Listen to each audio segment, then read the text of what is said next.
கடைசி நேரத்தில் நீங்க பாருங்க 173ல கமலும் இருக்காரு. கேமியோல கமல் வருவாரோ? ஒரு ஷாட்லயாவது ரஜினியும் கமலும் ஒன்னா அந்த ஸ்கிரீன்ல அப்படி பார்க்க முடியுமோ? பல ஷாட்ல வராங்க. அப்படியே கதை இதுதான் அந்த ரஜினி கமல் இணையும் படமே. இதுதான் ரஜினி கமல் இணையும் படம். அது வந்து இப்போ சஸ்பென்ஸா வச்சிருக்காங்க. கதைன்னு சுத்தினார்ல, அதுல வந்து எப்படின்னா அவருக்கு ஒரு ஆட்டிடியூடு ஒன்று இருந்துச்சுல.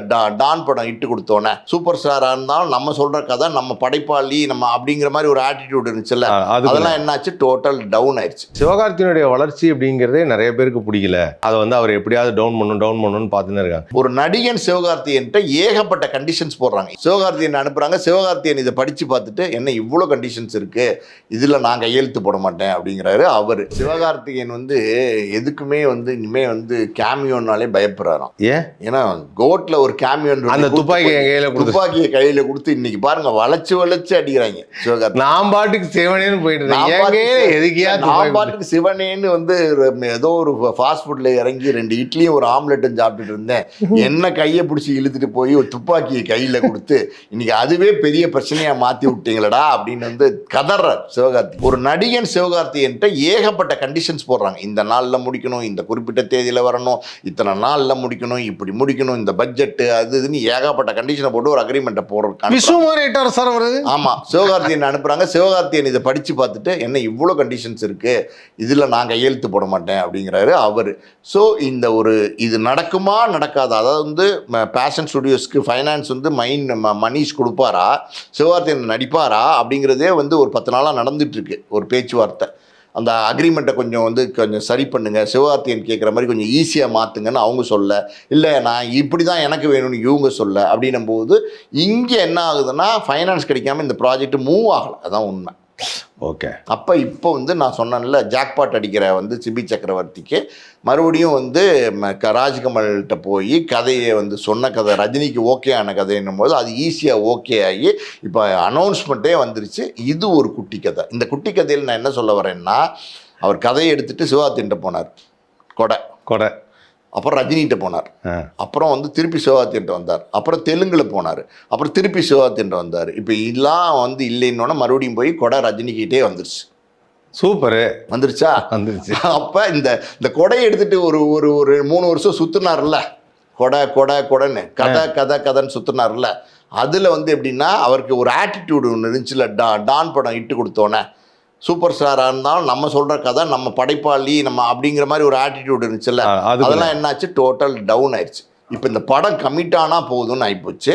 ஸோ கமிட் ஆகிட்டார். இப்போ எந்த ஆட்டிடியூடும் ரஜினிகிட்ட பண்ண மாட்டார். ஒரு ஹீரோ சூப்பர் ஸ்டார் அப்படின்னும் போது அவர் எப்படி பயன்படுத்தணும் அப்படிங்கிறத புரிஞ்சிருப்பார், உணர்ந்திருப்பார். அதனால் நிச்சயமாக ப்ராஜெக்ட் வந்து டேக் ஆஃப் ஆகும். கண்டிப்பாக டேக் ஆஃப் ஆகிடும். Super sir. இது ஆக்சுவலாக வந்து பார்த்தீங்கன்னா இந்த சர்க்கிள் இருக்குல்ல, இந்த சர்க்கிளில் வந்து இப்போ சிபி சக்கரவர்த்தி எடுத்துக்கிட்டோம்னா புது டேரக்டர் டான் படம் தான் இட்டு கொடுத்துருக்காரு. இப்போ என்ன மாதிரி ஜானரில் படம் பண்ணுவார்னே தெரில. இப்போ அந்த நேரத்தில் வந்து இது எப்படிப்பட்ட ஒரு கதையாக சொல்லுவார். நான் கூட நீ யோசித்தேன், இந்த படத்துலையும் ஒரு காலேஜ் சப்ஜெக்டாக இருக்குமோ, ஜே சூர்யா கேரக்டர் மாதிரி ஒரு ரஜினிக்கு ஒரு கேரக்டராக இருக்குமோ, இப்படிலாம் நாங்கள் யோசிச்சுட்ருக்கோம் என்ன மாதிரி பண்ண போகிறாரு. ஆனால் இதில் இன்னொரு இன்னர் அஜெண்டா ஒன்று இருக்குது. இந்த ஓவரால் 173ல் ரஜினி அவர்களும் கமல் அவர்களும் இணைந்து நடிக்க போகிறாங்க. அதை வந்து நெல்சன் வந்து டைரக்ட் பண்ணுவாருங்கிறது ஒரு பேச்சு இருந்து, அதுக்கான ஆயத்தங்களில் இறங்கியிருக்கிறாரு, அவர் பண்ணுவார் அப்படின்னா. நெல்சன் வந்து மிக தெளிவாக கதையை பண்ணி அதை டைரக்ட் பண்ணக்கூடிய ஒரு ஆர்டிஸ்டாக, ஒரு டைரக்டராக இப்போது எல்லாத்துக்கும் தெரிஞ்சு போச்சு. காரணம் என்னென்னா, ஜெயிலர் படம் பார்க்கும்போது வெறும் கமர்ஷியல் படமாக தெரில, அதில் ஒரு நல்ல சென்டிமெண்ட் இருக்குது, நல்ல கதை இருந்தது, அது நல்ல கதையோடு சேர்ந்ததுனால தான் படம் ஹிட். அதனால தான் அந்த படம் மனசில் நின்றுச்சு. ஸோ இவ்வளோ தூரம் இருக்கும்போது இந்த ரஜினி கமல் எப்போ இணைகிறாங்கிறது தெரில, ஆனால் கமல் ப்ரொடக்ஷனில் ரஜினி படம் பண்ணார். இப்போ மகளிர் மட்டும் மாதிரி ஒரு படம்னு வச்சுங்களேன், கமல் ப்ரொடக்ஷனில் அந்த படம் ஒரு ஷாட் கமல் வருவார் கடைசியாக. அது மாதிரி இதில் ஒரு கேமியோவில் கமல் வருவாரோ? ஒரு ஷாட்டையாவது ரஜினியும் கமலும் ஒன்றா அந்த ஸ்க்ரீனில் அப்படி பார்க்க முடியுமோ அப்படின்னு சொல்லி ஒரு எக்ஸ்பெக்டேஷன் இருக்குது. இதை பற்றி ஒரு ஷாட் இல்லை, பல ஷாட்டில் வராங்க. அப்படியே கதை இதுதான் அந்த ரஜினி கமல் இணையும் படமே. இதுதான் ரஜினி கமல் இணையும் படம். அது வந்து இப்போ சஸ்பென்ஸாக வச்சுருக்காங்க. சும்மா அங்காட்டி சொல்லுங்கிற என்ன அது எப்படின்னா ரஜினியும் கமலும் ஒரு ஈக்குவலாக நடிக்கிற மாதிரி ஒரு கதை. அது பண்ணணும்னா ரொம்ப கஷ்டம். ஏன்னா ரஜினிக்கு ஒரு பெரிய மார்க்கெட்டு, கமலுக்கு ஒரு பெரிய மார்க்கெட்டு. ஒரு சீன் வந்து ரஜினிக்கு ஜாஸ்தி கொடுத்துட்டா கமல் ரசிகர்கள் கத்துவாங்க, ஒரு சீன் கமலுக்கு ஜாஸ்தி கொடுத்துட்டா ரஜினி ரசிகர்கள் கத்துவாங்க. இவங்க ரெண்டு பேரையும் பேலன்ஸ் பண்ணி ஈக்குவலாக ரெண்டு பேருமே டபுள் ஹீரோ மாதிரி ஒரு சப்ஜெக்ட் பண்ணுறதுங்கிறது இன்றைக்கி இருக்கிற காலகட்டங்களில் ரொம்ப ரொம்ப கஷ்டம்னால அது அவங்களுக்கும் அந்த டிஃபிகல்ட்டி புரிஞ்சதுனால இது வந்து ராஜ்கமலுக்கு ஹெல்ப் பண்ணுறதுக்கு ரஜினி இப்போ நடிக்க போகிறாரு. அப்போ ராஜ்கமலுடைய படத்தில் வந்து ரஜினி நடிக்கிறதா இப்போ அறிவிப்பு கொடுத்துட்டு சஸ்பென்ஸாக படம் ரிலீஸ் ஆகிற வரைக்கும் பார்த்தீங்கன்னா சஸ்பென்ஸாக வச்சு இதில் கமலும் இருக்கார் சொல்ல தான் போகிறாங்க. நாம தான் சொல்லிட்டோம். பட் இருந்தாலும் அது சஸ்பென்ஸாக அவங்க மெயின்டைன் பண்ண போகிறாங்க. ஸோ அது வந்து கடைசி நேரத்தில் நீங்கள் பாருங்கள் 173ல் நிச்சயமாக ராஜ்கமல் இருக்காரு, ப்ரொடக்ஷன் இருக்கு, கமலும் இருக்காரு. ரஜினி கமல் இப்படியா அந்த ஒரு ஷாட் வர்றதுக்கு நானும் அதை எதிர்பார்க்குறேன். கமலும் ரஜினி கேமியோவாக வராங்க. கமலும் ரஜினி கேமியோ இல்லை ரஜினி படம் கமல் கேமியோ வர்றாரு. ரஜினி கமல் கேமியோ வர்றாரு. நான் ஒரு ஆடிட்டேன். அதுக்கப்புறம் நான் யோசித்தேன், சரி சிவகார்த்திகேயன் ஃப்ரெண்ட் ஆச்சு, அவரு இந்த படத்தில் ஏதாவது இன்வால்வ் ஆவாரா? ஏன்னா இதுக்கு முன்னாடியே ஒரு படத்தில் ஜெயிலர் படம் வந்து பண்ணும்போது சிவகார்த்திகேயன் வந்து எதுக்குமே வந்து இனிமேல் வந்து கேமியோன்னாலே பயப்படுறாராம்.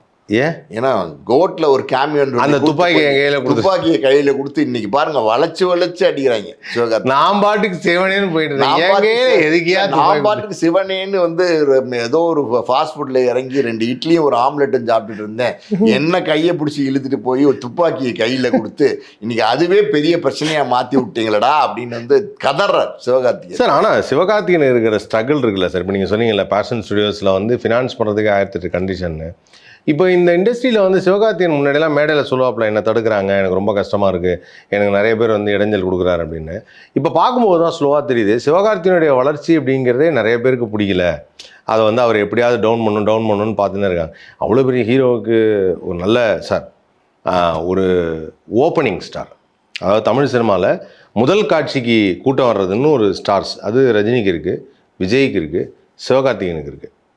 இவங்களை தவிர நான் வேறு யாருக்கும் ஃபஸ்ட்டு ஷோக்கு கூட்டம் வருமானு எனக்கு தெரியும். அதாவது காலையில் 10 மணி காட்சி 9 மணி காட்சிக்கு சொல்கிறேன் சார். அதுக்கப்புறம் வரும் இவங்க பேர் ஓப்பனிங் ஸ்டார் நான் சொல்கிறேன். இல்லை நீங்கள் அஜித்தை விட்டுட்டீங்க.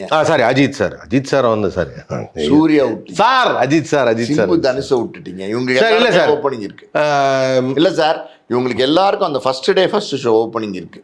ஃபர்ஸ்ட் ஷோ எனக்கு தெரிஞ்சு சிம்பு தனுஷ் சார் படமும் நான் பார்த்தேன். தனுஷ் சார் படம் நல்லா இருந்ததுன்னா பயங்கர க்ரௌடு, அது நல்லா தெரியும். ஃபர்ஸ்ட் ஷோக்குன்னு டிக்கெட்டு ஃபுல்லாக வருது அப்படிங்கிறது வந்து இவங்களுக்கு எல்லாத்துக்கும் ஒன்று வருது. ரஜினி கமல் விஜய் அஜித் சிவகார்த்திகேயனுக்கு அப்படிப்பட்ட அந்த ஸ்டாருக்கு இவ்வளோ கஷ்டமா சார் இண்டஸ்ட்ரியில்? இல்லை காரணம் என்னன்னா அவர் தன்னிச்சையாக வர்றாரு, பேக்ரவுண்டு சப்போர்ட் எதுவும் இல்லை. எல்லாருக்குமே இதெல்லாம் இருந்திருக்கு சார். ரஜினிக்கு அவமானங்கள் இருந்திருக்கு, கமலுக்கு இருந்திருக்கு, எல்லா காலகட்டங்களையும் எல்லாருக்கும் இருந்திருக்கு. நீங்கள் வந்து சமீபத்தில் நல்லா கவனிச்சிங்கன்னா ஏதோ ஒரு ஆடியோ ரிலீஸில் வந்து பிரதீப் ரங்கநாதன் சொன்னார், அதாவது துளுத்து வர செடி என் மேலே ஆசிடை ஊற்றுறாங்கன்ற வார்த்தையை பயன்படுத்தினார். எவ்வளோ கடுமையான வார்த்தை பார்த்தீங்களா? ஏன் அந்த வார்த்தையை பயன்படுத்தினார்? அதாவது வந்து ஒருத்தர் முன்னுக்கு வரும்போது 1000 பேர் 1000 தடைகளை வந்து பண்ண தான் செய்வாங்க, முள்வேலிகளை அமைக்கத்தான் செய்வாங்க. அதை கடந்து வரவன் தான் கதாநாயகனாக நிற்கிறான். Super fine. ஸோ அதனால் வெற்றி கூட்டணி என்ன ஆகுதுன்னு பார்ப்போம் சார். தலைவர் 173ல் பல தெரியாத உண்மையில இன்றைக்கி வந்து எங்கள்கிட்ட நீங்கள் ஷேர் பண்ணியிருக்கீங்க. இதுவே பயங்கர எக்ஸ்க்ளூசிவாக இருக்குது. அதாவது ஒவ்வொரு இடத்துலையும் யார் வந்தால் அடுத்தது என்ன நடந்தது, யார் கதை சொன்னால், எங்கே சுற்றுனாங்க, கடைசியாக என்ன முடிவாச்சு, யார் ஓகே சொன்னாங்கிற வரைக்கும் சொல்லியிருக்கீங்க. கண்டிப்பாக இந்த combination super star Ulaganayagan Kamal Haasan production and CP சக்கரவர்த்தி டைரக்ஷன் அனிருத் மியூசிக்கு, இதில் ஃபர்தராக என்ன அப்டேட்ஸ் வருதுங்கிறதையும் பார்ப்போம். அண்ட் இது வரைக்கும் இந்த 173 பற்றி பிரம்மாண்டமாக சொன்ன உங்களுக்கு மனமார்ந்த நன்றி சார். தேங்க்யூ. அதாவது வந்து 173 உங்களுக்கு நன்றி வைக்கிறதுக்கு முன்னாடி ஒரு விஷயத்தையும் சொல்லிடுறேன். என்ன சார்? அதாவது இந்த 173ல் சின்னதாக ஒரு மியூசிக் ஒன்று விட்டுருக்காங்க தெரியுமா உங்களுக்கு? இல்லை சார், சின்ன மியூசிக் ஒன்று விட்டுருக்காங்க. நீங்கள் பார்க்கலையா? இல்லை சார். பார்த்தீங்களா? அதாவது வந்து எப்படின்னா அங்கே வந்து தளபதி திருவிழா இல்லை, இங்கே வந்து தலைவர் கலவரம். தலைவர் நிரந்தரம், தலைவர் கலவரம். அதாவது வந்து நீங்கள் வந்து ரஜினி வந்து யாராலையும் அடிச்சுக்க முடியாதுங்கிறதுக்கு இது ஒரு உதாரணம் சார். இப்போ இல்லை சார், நான் எத்தனை ஸ்டார்ஸ் வந்தாலுமே ஒரு மனிதனுடைய வெறும் ஸ்டார்டம் மட்டுமே ஒருத்தனை எவ்வளோ தூரத்துக்கு கொண்டு வரல சார். நான் கேள்விப்படுற சில விஷயங்களும் அவருடைய அப்ரோச் டுவர்ட்ஸ் சினிமாவும் அவர் மற்றவங்களை மதிக்கிற விதமும் அது ஒரு மனிதனை உயர்த்துது. இது வந்து அடுத்து வரும் இளைஞர்களுக்கும் நடிகர்களுக்கும் பெரிய பாடம். அது எப்படி நடந்துக்கணும் அப்படிங்கிறது. அவருடைய மனிதாபிமானம் தான் இன்றைக்கும் அவர் ஒரு உசந்த இடத்துல இருக்கிறதுக்கான காரணம். அது வந்து மாற்றமே கிடையாது. இதில் சார் போட்டிக்கெல்லாம் அப்பாற்பட்டது சார். தலைவர் படங்கிறது போட்டிக்கெல்லாம் அப்பாற்பட்டது. அதை அனௌன்ஸ் பண்ணிட்டாங்கன்னா அப்புறம் வேறு எதுவுமே இல்லை. அதை தான் மைண்ட் ஓடிட்டே இருக்கும். அதனால் உண்மையிலேயே சிறப்பான ஒரு விஷயம். அந்த பாட்டை நான் கேட்டுறேன் சார். தலைவர் கலவரம் நைஸ், நல்லாயிருக்கு. நான் என்ன டியூனை கேட்கல, கேட்டுறேன். Thank you sir, thank you. நன்றி.